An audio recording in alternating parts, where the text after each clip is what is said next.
ಪಾಪ ಮಾಡಿರೋ ಹೆಣ್ಮಕ್ಳೇ ಸುಶೀಲ ಈ ಮನೆಗೆ ಬಂದು ಉಳ್ಕೊಳ್ಳೋದು. ನಾವು ಯಾವ ಜನ್ಮದಲ್ಲಿ ಏನು ಪಾಪ ಮಾಡಿದ್ವೋ ಗೊತ್ತಿಲ್ಲ ಅಕ್ಕ. ಈ ಮನೇಲಿ ಇಷ್ಟೊಂದು ಕಷ್ಟ ಅನುಭವಿಸ್ತಿದ್ವಿ. ಆದರೆ ಪಾಪ ರತ್ನ ಅವಳು ಯಾವ ತಪ್ಪು ಮಾಡಿದ್ಲಕ್ಕ? ಈ ವಿಷಯ ಏನಾದರೂ ನಮ್ಮ ಪಾರಿಗೆ ಗೊತ್ತಾದರೆ ಬೆಂಕಿ ಹಚ್ಚಿಬಿಡ್ತಾಳೆ. ಶಿವಗೇನಾದರೂ ಗೊತ್ತಾದರೆ ಮೂರನೇ ಕಣ್ಣು ಬಿಟ್ಬಿಡ್ತಾನೆ. ಅವನು ಅವ್ರ ಮಾವನ ದೇವರು ಅಂತ ಕಣ್ಣು ಮುಚ್ಕೊಂಡು ನಂಬಿದ್ದಾನೆ. ಅವನಿಗೊಂದು ಸಣ್ಣ ಅನುಮಾನ ಬಂದರೂ ಮುಂದೆ ಏನಾಗುತ್ತೆ ಅನ್ನೋದನ್ನ ಕಲ್ಪನೆ ಮಾಡ್ಕೊಳ್ಳೋಕ್ಕೂ ಸಾಧ್ಯ ಇಲ್ಲ. ಏನು ಕಲ್ಪನೆ ಅನ್ನಮ್ಮ?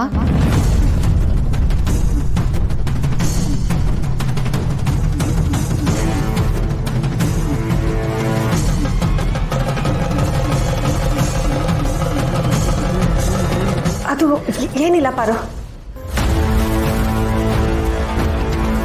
ರಾಣಿ ಮನೆ ವಿಷಯದ ಬಗ್ಗೆ ಮಾತಾಡ್ತಾ ಇದ್ವಿ. ಗೊತ್ತಾಯ್ತು, ಅವ್ರ ಮನೆ ಸುಟ್ಟೋಗಿ ಬೇರೆ ಮನೆಗೆ ಶಿಫ್ಟ್ ಆಗಿದಾರಲ್ವಾ ಮತ್ತು ರಾಣಿ ಜೊತೆ ಮಾತಾಡಿದೆ, ಸಮಾಧಾನನೂ ಮಾಡಿದೆ. ಹೋಗಿ ಬರೋಣ ಅಂತ ಅಂದ್ಕೊಂಡ್ವಮ್ಮ. ಆದರೆ ಪಾಪ ಈ ಇನ್ಸಿಡೆಂಟ್ ಎಲ್ಲ ಆಯ್ತಲ್ಲ, ಸ್ವಲ್ಪ ಸುಧಾರಿಸ್ಕೊಳ್ಳಿ ಅಂತ ಸುಮ್ಮನಾದ್ವಿ.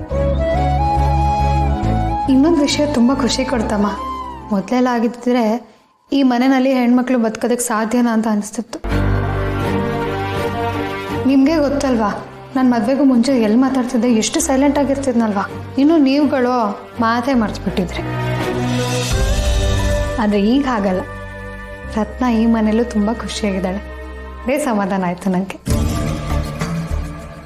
ಏನೋ ಅಪ್ಪ ಅಣ್ಣನ ಭಯಕ್ಕೋ ಏನೋ ಗೊತ್ತಿಲ್ಲ, ಅಪ್ಪ ರತ್ನನ ಸೊಸೆ ಅಂತ ಒಪ್ಕೊಂಡು ಚೆನ್ನಾಗಿ ನೋಡ್ಕೋತಿದ್ದಾರೆ.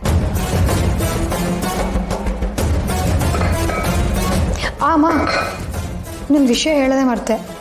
ಅವರಿಬ್ರದ್ದು ಶಾಸ್ತ್ರ ಮುಹೂರ್ತ ನೋಡಿ ಇಡಬೇಕು, ಆಯ್ತಾ? ಬಂದೆ, ನಾ ಹೋಗಿ ಬರ್ತೀನಿ. ಸರಿನಮ್ಮ. ಅಕ್ಕ, ನಾನು ಹೋಗಿ ಅಕ್ಕಿ ಡಬ್ಬ ತಗೊಂಡ್ಬರ್ತೇನೆ.